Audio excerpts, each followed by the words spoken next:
حضور علیہ الصلوۃ والسلام نے شب معراج اللہ رب العالمین کی زیارت کی یا نہیں، اس بارے میں صحابہ کرام کے اقوال مختلف ملتے ہیں۔ بعض عدم کے قائل ہیں، نہ ہونے کے قائل ہیں، بعض وجود اور اس بات کے قائل ہیں۔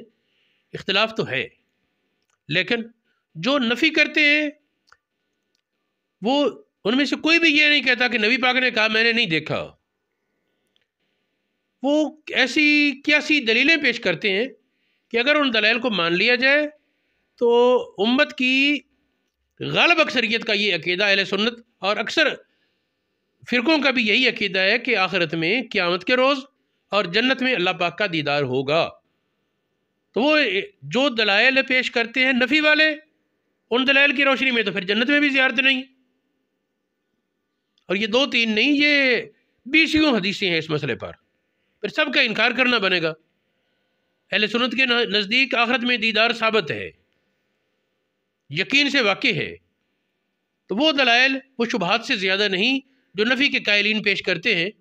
اور جو اس بات کے دلائل ہیں،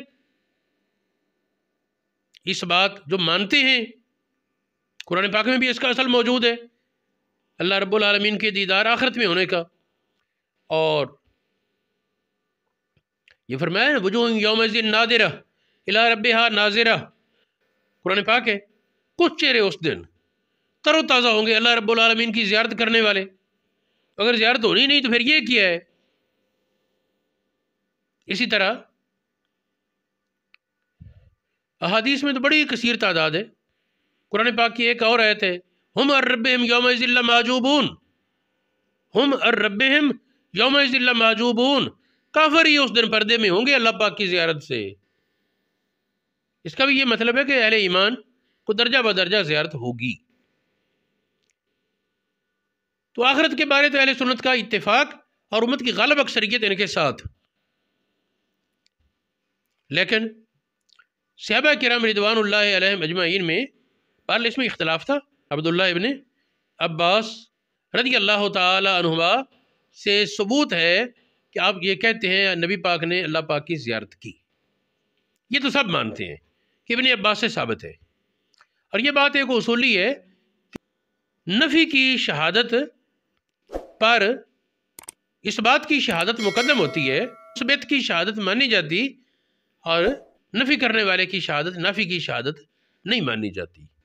100 آدمی کہے مجھے چاند نظر نہیں آیا، اور 2 کہہ دیں چاند دیکھا ہے تو چاند ثابت ہو جائے گا، اس بات والے کی گواہی مانی جاتی، نفی والے کی گواہی نہیں۔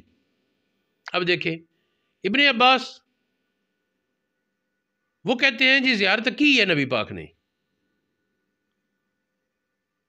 اور دوسرے حضرات نفی کرتے ہیں۔ اس طرح اور صحابہ بھی ہیں، اکیلے ابن عباس نہیں ہیں، حضرت انس سے بھی ہے، اور بھی بعض صحابہ سے یہ موقف ثابت ہے، وہ کہتے ہیں نبی پاک نے اللہ کریم کی زیارت کی۔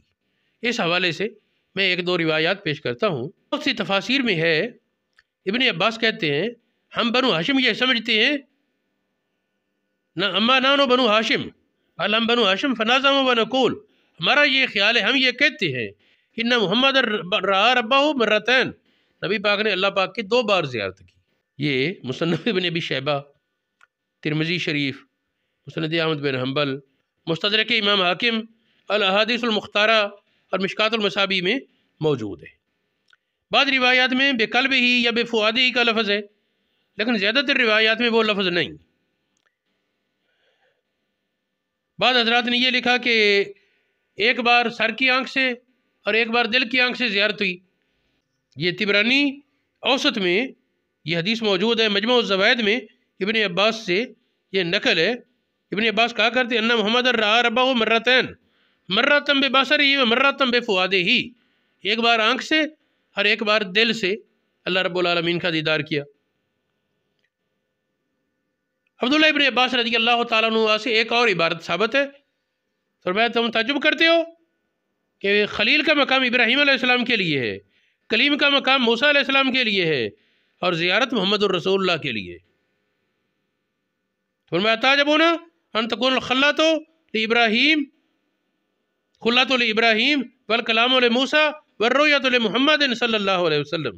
یہ حدیث مستدرک امام حاکم میں حاکم اور ذابی دونوں کی تصحیح کے ساتھ توثیق کے ساتھ موجود ہے. اس طرح سنن امام نسائی کی سنن کبریٰ میں ہے، مجموع الزوائد میں بھی یہ حدیث موجود ہے. اب ظاہر ہے کہ اس میں دل کی آنکھ مراد نہیں، بلکہ ظاہر یہ ہے کہ یہ سر کی آنکھیں مراد ہیں اس حدیث سے. چنانچہ علامہ عینی نے عمدۃ القاری میں اور امام زرقانی نے مواہب اللدنیہ کی شرح میں کہا کہ زیادہ دلائل اس پر آتے ہیں کہ ابن عباس کی مراد اس جگہ وہ آنکھ سے دیکھنا ہے، وہ دل کا دیکھنا نہیں.